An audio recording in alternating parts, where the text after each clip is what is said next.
Naglabas ang isa sa kanila ng isang scroll at sinabi na alam na daw nila kung sino ang nagplano para ipapatay ang kanyang tatay. Dahil sa magandang balitang yun ay mabilis nitong kinuha ang papel sa kamay nito para tignan ito ng maayos. Ang lalaking yun daw ay si Jiang Chung, isang dating officer ng Great Valor Clan. Binura daw nito ang lahat ng kanyang nakaraan para magpanggap na isang high priest na nagngangalang Monk Mayong. Lumipat naman bigla sa matandang iyon ang ating storya at makikita natin na lumingon ito sa kanyang likod dahil merong tumatawag sa kanya. Ito pala ay ang ating bida dahil nandoon ito para mag-deliver ng kanyang order. Nagpasalamat naman kay Gang ang kalbo kasi sakto daw siya dahil ang araw na yun daw ang last day ng kanyang fasting kaya makakalabas na siya sa lugar na yun. Pagkalipas ng kinabukasan ay makikita natin na lumipat na ang ating storya sa isang parke na merong maraming tao. Natigil ang lahat sa kanilang ginagawa nung nakita nila na merong isang matandang naglalakad papunta doon. Kaya pala nila ito ginawa ay kilala nila ang matandang ito at makikita natin na nagbigay galang ang mga ito sa kanya. Pagkatapos noon ay dumiretso na ito sa upuan malapit sa kanya para magpahinga muna sandali. Habang umiinom ng tubig ay nagulat ang ating bida dahil namukhaan nito ang kalbo na nandoon. Tinawag agad nito si Monk Mayong at sinabi na masaya daw siyang makita ito nang wala sa kanyang mataas na tower. Tinanong na rin siya ni Gang kung ano naman ang ginagawa nito sa lugar na iyon at kung saan ito pupunta. Sinabi sa kanya ng matanda na pauwi na daw siya dahil nanggaling ito sa Boguang Temple. Nagulat doon ang ating bida dahil lagi itong nagpupunta sa lugar na iyon at sinabi nito na masyado daw itong malayo doon. Habang nag-uusap naman ang dalawa ay makikita natin na nandoon na din pala sa kanilang gilid si Sohong. Pagkatapos nilang magkamustahan ay makikita natin na nagpaalam na ang dalawa sa isa't isa dahil kailangan pang mag-deliver ng ating bida. Sa kabilang gilid naman, makikita natin na merong dalawang magkapatid na nag-uunahang uminom ng tubig sa kanilang lalagyanan. Nakita ito ni Gang sa kanyang harap kaya alam na agad nito na may mangyayari sa kanilang dalawa na hindi maganda. Tama ang pakiramdam dito ng ating bida dahil sa pag-aagawan ng dalawa ay natapon ng kuya ang lahat ng kanilang tubig. Dahil sa bilis ng pangyayari ay parang bigla na lang tumigil ang oras doon habang may nagsasalita. Tinawag nito si Jiang Chung at sinabi na siya ay si Sohong, ang anak ni Sowon at nandoon daw siya para parusahan ang kalbo para sa lahat ng kanyang kasalanan. Dahil sa sobrang bilis ng mga pangyayari ay hindi ito napansin ng monk kaya nakaupo lang ito habang naghahandang umatake si Sohong. Pero, makikita natin na tumigil ito pagdating sa kanyang leeg kaya hindi nito natuluyan si Jiang Chung. Nanlaki naman ang mga mata ni Sohong dahil nakita nito na madali lang napigilan ng isang tabachoy ang ginawa niyang napakabilis na atake. Tinanong agad siya ng ating bida kung sino siya at siya ba ay isang assassin. Hindi naman niya ito sinagot dahil nagkatinginan muna ng masama ang dalawang yon. Pagkatapos noon ay naisip na lang lumayo ng dalawa sa isa't isa para wala munang makapansin sa kanila doon. Dahil sobrang bilis ng kanilang kilos ay pagkatapos nilang maghiwalay ay doon lang natuloy ang pagkatapon ng tubig ng dalawang bata. Bigla namang sinabi ng kalbo na parang meron siyang narinig pero wala naman daw tao doon malapit sa kanila. Hindi naman nakatakas agad si Sohong dahil nakita ng ating bida na pumunta muna ito sa taas ng isang puno. Hindi nito alam kung ano ang iisipin dahil nagulat talaga ito sa nangyari kanina. Hindi naman nagsalita o gumawa ng gulo si Gang dahil tinignan lang nito sa mata si Sohong. Dahil inisip niya na hindi na muna nito matutuloy ang kailangan niyang gawin kay Jiang Chung ay umalis na muna ito doon. Bigla namang nagsalita si kalbo at sinabi na parang pamilyar sa kanya ang narinig niyang pangalan na Sowon. Natigil naman ito sa pag-iisip nung sinabi sa kanya ng ating bida na muntik na daw siyang mamatay. Tinanong nito kung alam ba niya kung ano ang rason kung bakit siya gustong patayin ng isang assassin. Alam naman nito na wala siyang kaaway na kayang gawin yun kaya hindi daw nito alam kung sino ay may gawa noon. Habang nakatingin sa sugat sa kanyang kamay ay sinabi nito sa monk na kailangan niyang mag-ingat simula ngayon. Hindi lang daw kasi basta-basta ang assassin na yun dahil mukhang meron daw itong kakaibang lakas. Nag-isip naman muna ito sandali pero sinabi din niya na hindi nito kailangang mag-alala para sa kanya. Ituloy na lang daw niya ang kanyang delivery dahil mapapahamak pa siya sa kanyang trabaho pag natanggap ito ng kanilang mga customer ng hindi mainit. Dahil doon ay pumayag na si Gang sa kanyang gusto pero pinaalala lagi nito sa kalbo na mag-ingat. Bago umalis, mabilis nitong pinatong sa ulo ng kuya ang kanyang tubig para hindi na mag-away ang dalawang bata. Sa ibang lugar naman, maririnig na pinag-uusapan ng ibang mga tao ang nabigong misyon ni So-hong. Sinabi ng nakakita dito sa kanyang kausap na pinigilan daw siya ng isang lalaki kaya hindi niya ito natuloy. Dahil doon ay hindi naman na niya ito pinansin at tinanong na lang kung ano ang susunod nilang gagawin. Ayon daw sa kanilang rules, kailangan na nilang umalis at putulin ang kanilang contact sa lalaking nagkokonekta sa kanila kay So-hong. Tinanong naman ng kanyang kausap kung ayos lang ba talaga na abandonahin nila ang kanilang pinakamagaling na assassin para lamang sa isang pagkakamali. Pinaliwanag naman ito sa kanya na yun talaga ang kanilang paraan para mag-survive dahil kaya daw masira ng isang maliit na crack ang isang buong castle. Sa utak naman ni So-hong, makikita doon ang imahe ng isang ahas at naririnig niya na sinasabi nito na gaano ba siya katagal papatay ng mga tao. Dahil hindi siya sumagot agad ay nakiusap ito sa kanya at sinabi na tumigil na sa kanyang mga ginagawa. Nakita din niya na kakagete na siya nito habang sinasabi na kailangan daw niyang mabuhay ng maayos. Bigla naman itong hiniwa ang ahas sa napakaraming piraso at sinabi na manahimik siya sa pagsasalita.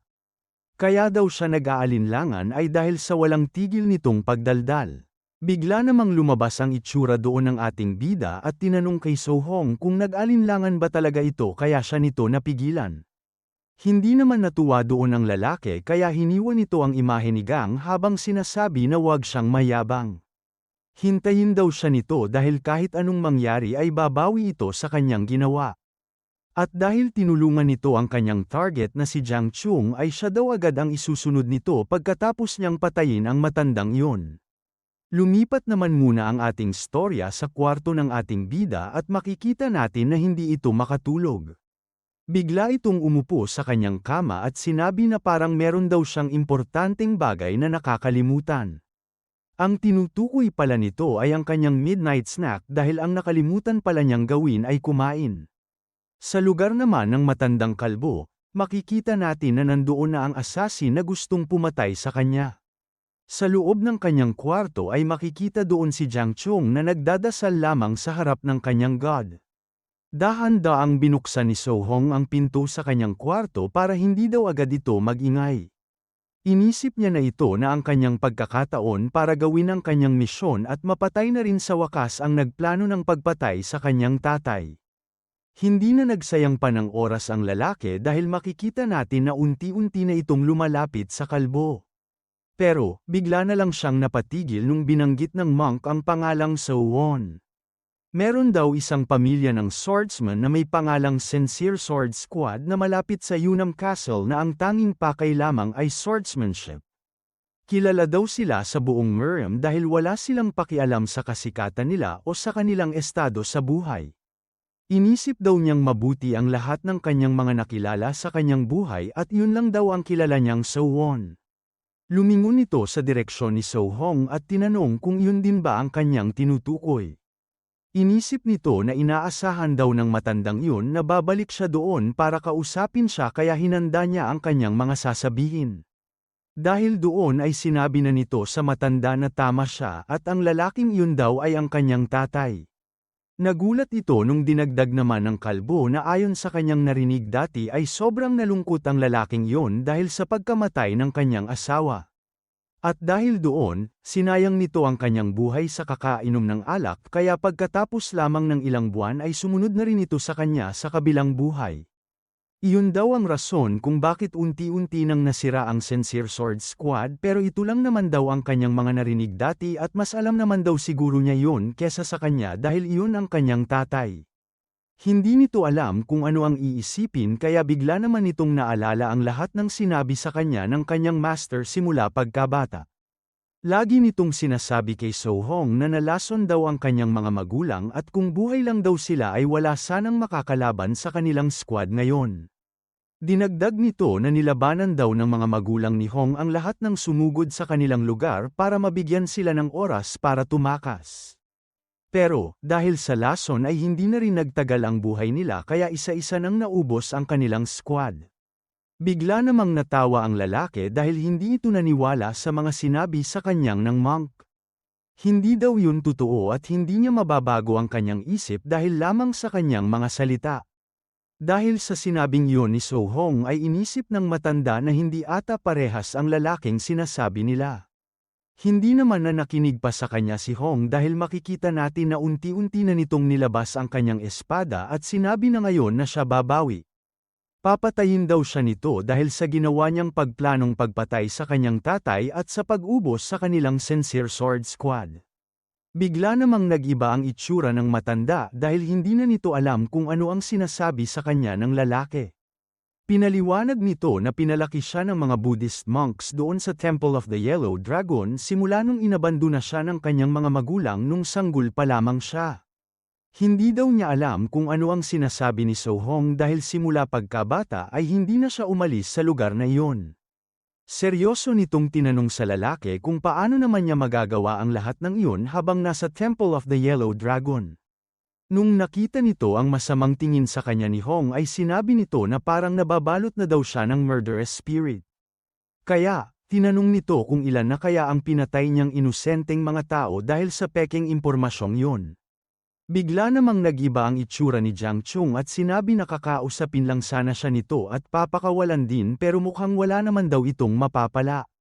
Dahil doon ay naghanda na talaga si Hong at sinabi na hindi daw siya magpapaloko sa kanyang mga sinasabi dahil alam daw niya ang totoo. Kaya, kung tapos na daw siyang magsalita ay dadalhin na niya ito sa impyerno para magkita-kita na sila doon ng mga pinatay niyang miyembro ng Great Valor Clan. Pero, bago pa nito magawa ang kanyang gusto ay bigla na lang siyang nahati sa maraming piraso. Habang nahuhulog ang kanyang ulo sa lapag ay inisip nito kung paano yun nangyari sa kanya nang hindi man lang siya nakapag-react.